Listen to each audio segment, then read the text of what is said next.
네, 이어서 뉴스이트 시간입니다. 영남일보 전준혁 기자와 함께합니다. 안녕하세요. 네, 안녕하세요. 네, 오늘 첫 소식은 경북 송이시장이 산불 피해 속 풍년이라는 역설적인 결과를 맞이하고 있다는 소식이네요.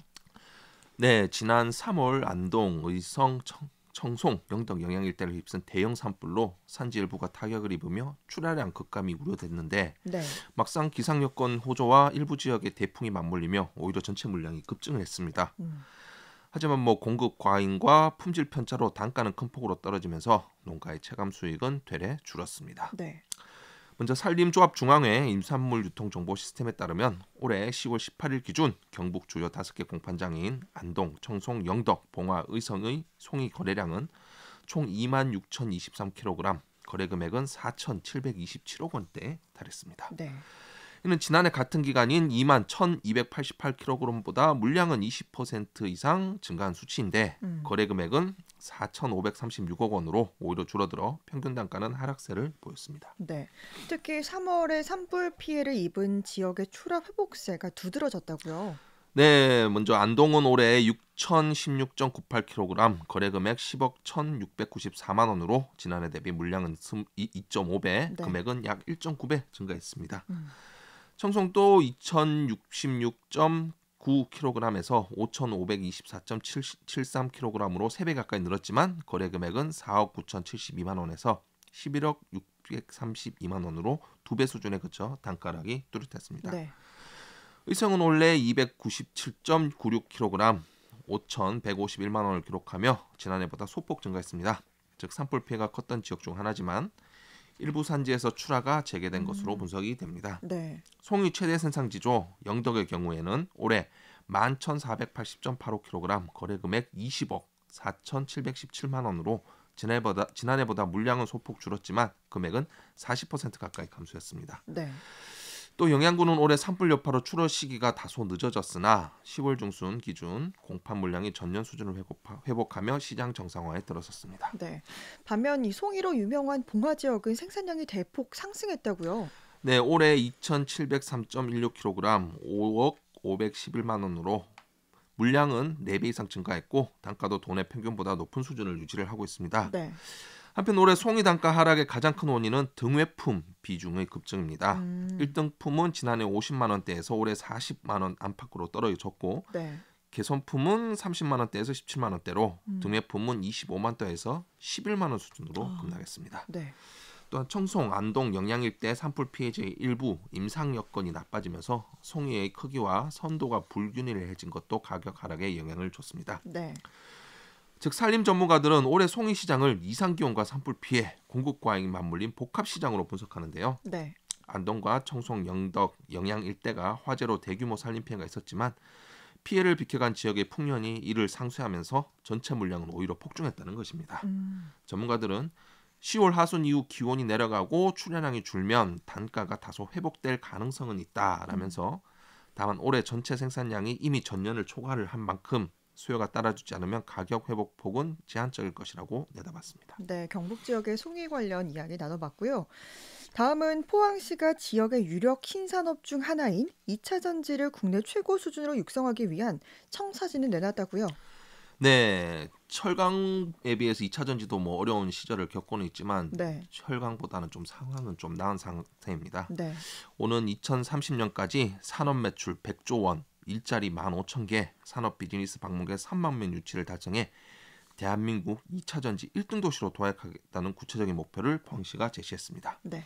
시는 14일 13대 전략으로 혁신 생태계 조성, 도시 경쟁력 강화, 글로벌 경쟁력 확장을 제시하고 이를 바탕으로 3대 배터리 특화 캠퍼스 조성 등 8대 핵심 프로젝트를 본격 추진해 글로벌 배터리 산업의 중심지로 자리매하겠다 이런 의지를 표명했습니다. 네. 여기서 이제 8대 핵심 프로젝트는 어떤 것들이 있습니까? 네, 핵심 프로젝트에는 블루벨리 배터리 이노베이션 캠퍼스, 메가 트레이닝 캠퍼스, 차세대 모빌리티 캠퍼스 등을 짓는 동시에 오는 2040년까지 1,000만 평 규모의 전지보국 산업단지를 조성하는 등 인프라 확충 방안이 포함됐습니다. 네.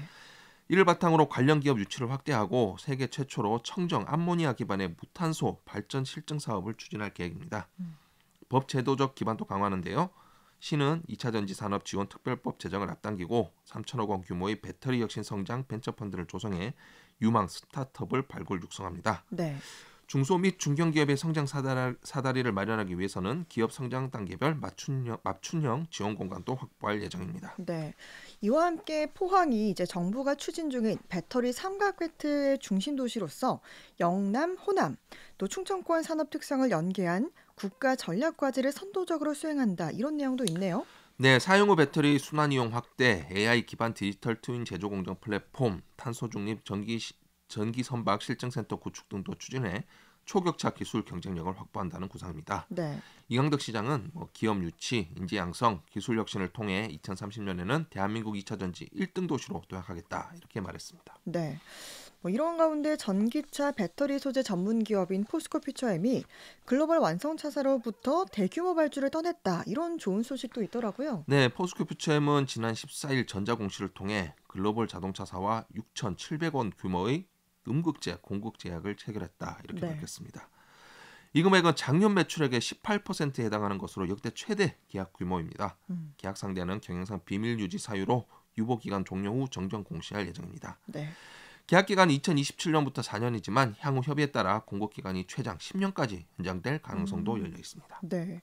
지금 미중 무역 갈등 여파로 글로벌 공급망이 재편되고 있는 가운데 포스코 퓨처엠이 오랜 침체에서 벗어날 기회를 좀 잡은 것 같네요. 네, 맞습니다. 업계에서는 이번 계약을 계기로 회사의 실적 개선과 함께 체질 전환이 본격화할 것으로 내다보고 있습니다. 네.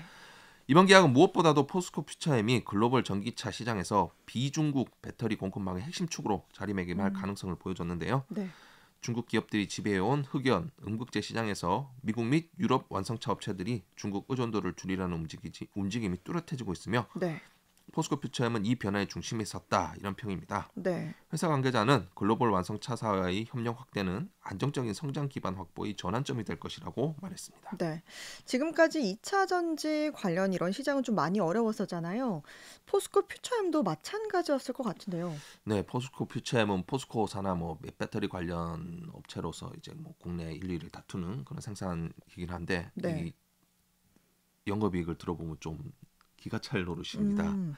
지난해 포스코 퓨처엠 영업이익이 고작 7억 원, 음. 7억 원입니다. 네. 이건 전년 대비 98%나 와. 급감하며 극심한 부진을 겪었는데요. 네. 올해 1분기에는 일회성 요인으로 170억 원대까지 반등을 했지만 2분기 다시 8억 원으로 음. 감소하는 등 실적 불안이 이어졌습니다. 네. 그러나 이번 대형 계약 체결로 중장기 매출 기반이 확보가 되면서 시장에서는 향후 수익성 개선이 본격화할 것이다 이런 기대감이 커지고 있습니다. 네. 하지만 이제 향후 과제도 좀 적지 않다고요. 네, 이번 계약이 2027년부터 본격화하기 때문에 단기적인 실적 개선 효과는 제한적이기 음. 때문인데요. 네. 또한 중국산 대비 20% 이상 높은 원가 구조를 개선하지 못하면 결국은 글로벌 경쟁에서 가격 압박이 지속될 가능성이 있다 이런 음. 평입니다. 네. 전문가들은 포스코 퓨처엠이 원가 절감과 기술 혁신을 병행해 경쟁력을 높이는 것이 관건이라면서 비중국 공급망의 대표 기업으로 자리 잡기 위한 지속적인 투자와 협력 전략이 필요하다 이렇게 지적했습니다. 네. 다음은 에이펙 관련 소식인데요. 경주 에이펙 정상회의가 이제 보름 앞으로 다가왔습니다. 하지만 지역의 숙박업계의 온도차가 뚜렷하다고요. 네, 먼저 경주부터 보면 보문단지 특급 호텔은 행사 인력과 정상단 숙소로 대부분 채워졌지만 외곽의 민박과 펜션은 오히려 지난해보다 예약률이 낮은 실정입니다. 네. 보문단지 내 주요 호텔은 이달 들어 예약이 대부분 완료가 됐습니다. 네. 정상회의 만찬장으로 지정된 라한 셀렉트 경주와 힐튼 호텔 경주의 객실 가동률은 85%에서 90% 수준으로 파악됐는데 네. 특히 에이펙 회의가 열리는 오는 31일과 11월 1일에는 행사 인력과 각국 대표단 예약이 집중돼 사실상 예약이 완료된 상태입니다. 네. 보문단지 내 호텔과 리조트는 정상회의 개막일 당일 출입이 통제돼 일반 관광객 예약은 29일까지 일부만 가능한 상황입니다. 이렇게 지금 보문 관광단지에는 숙박이 거의 다 완료가 됐지만 지금 반면 보문단지와 떨어진 경주 시내 지역의 펜션이라던가 민박은 분위기가 좀 다르다고요. 네, 한국농어촌 민박협회 경주지회에 따르면 10월 예약률은 지난해보다 낮은 수준으로 일부 업소는 평일 객실의 절반 이상이 비어 있는 상황입니다. 네. 이들 숙박업소는 주로 조양동, 하동, 마동 등 보문단지 외곽, 동북권 관광지 인근에 집중돼 있습니다. 음. 협회 사무국장은 9월은 최악이었고 네. 10월도 작년보다 못하다라면서 음. 경기 침체와 계엄 이후 소비 심리 위축 영향이 크다. 에이펙 특수를 체감하기는 어렵다. 이렇게 전했습니다. 네. 경주와 맞닿은 포항은 그나마 낙수 효과를 보고 있는 것으로 판단되고 있다고요? 네, 포항시에 따르면 포항은 호텔급 100개와 모텔급 240개 등 약 340개의 숙박시설이 10,000개에 가까운 객실을 보유를 하고 있습니다. 네. 평소 10월은 가을 행락객이 많이 방문하면서 70에서 80% 객실이 차는 편인데 올해는 이미 큰 호텔급을 중심으로 예약이 완료된 상황입니다. 네. 포항시 관계자는 에이펙 관계기관에서 3박에서 4박 일정으로 포항 곳곳 2,000여 개 객실을 예약한 것이 큰 역할을 했다라면서 영일대해수욕장 바로 앞에 위치한 나한호텔 포항도 사전 홍보, 마케팅 등에 힘입어 많은 덕을 보고 있다. 이렇게 전했습니다. 네, 정말 아무쪼록 지역 경제에도 많은 도움이 됐으면 좋겠는데 이렇게 숙박업계들의 온도차를 보이고 있다고 하니까 또 우려되는 부분도 있습니다. 다음으로는 포항시가 영국 왕립학교 크라이스트 칼리지 브레콘과 국제학교 유치 논의에 돌입했다고요? 네, 이강덕 포항시장 등 포항시 대표단은 현지 시각으로 지난 14일 크라이스트 칼리지 브레콘 즉 CCB를 방문해 마이클 데이비스 이사장과 가레스 피어슨 교장 등과 포항국제학교 설립 협력 방안을 논의를 했습니다. 네. 1541년 개교한 CCB는 영국 왕실의 공식 후원을 받는 명문 기숙형 사립학교입니다. 네. 이공계 중심 교육과 전인교육 철학으로 널리 알려져 있어 포항과는 약간 일맥상통하는 부분이 많은데요. 네. 시는 포스텍과 지역 연구기관이 밀집한 교육 연구 환경을 기반으로 CCB와 협력해 미래형 국제 교육 허브를 구축한다. 이런 구상입니다. 네. 특히 이강덕 시장은 CCB 관계자들을 오는 11월 포항으로 초청해서 이제 국제학교 부지 실사와 업무 협약 체결을 제안했다고요? 네, CCB 측은 이를 긍정적으로 수락을 했습니다. 네. CCB는 본교의 교육 철학을 잇는 아시아 최고 수준의 국제학교 설립을 목표로 하고 있다며 포항분교 개교에 대한 긍정적인 반응을 보였습니다. 한편 포항시는 이미 펜타시티 내 6만 6천 제곱미터 부지를 국제학교 예정지로 확보한 상태입니다. 경북 최고의 외국 교육기관으로서 2029년 개교를 목표로 전국 단위 학생 모집이 가능한 기숙형 글로벌 캠퍼스로 조성될 계획인데요. 네. 경제자유구역의 지정 및 운영에 관한 특별법에 따라 외국 교육기관으로 분류되며 일부는 내국인 입학도 가능합니다. 네. 오늘 이렇게 마지막 뉴스까지 살펴봤는데 한 가지 아쉬운 소식은 이제 개편을 맞아서 뉴스잇데이가 오늘이 마지막 방송입니다. 네. 정말 그동안 애쓰셨습니다. 네, 수고 많으셨습니다. 네, 감사합니다. 오늘 전준혁 기자와 함께했습니다. 고맙습니다. 네, 감사합니다.